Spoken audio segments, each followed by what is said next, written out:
kababaihan. Ngunit kung tayo'y saktan parang walang hanggan, bakit nga ba nakaguhit sa ating mukha na tayong lahat ay biktima ng kalupitan, karahasan, pilit tayong dinadapa.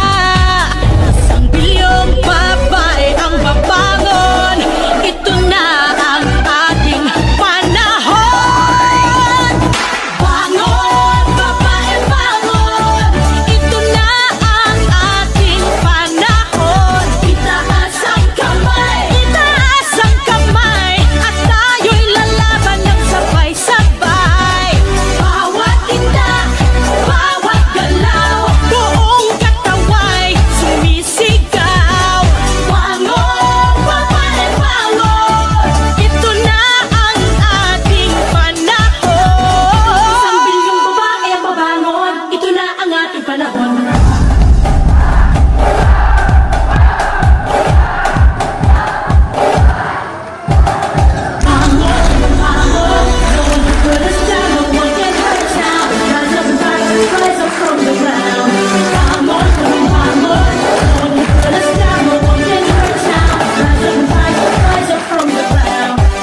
Titigil lang panggagahasa, huwag matakot at lumaban na. Tama na ang pang-aabuso, tumayo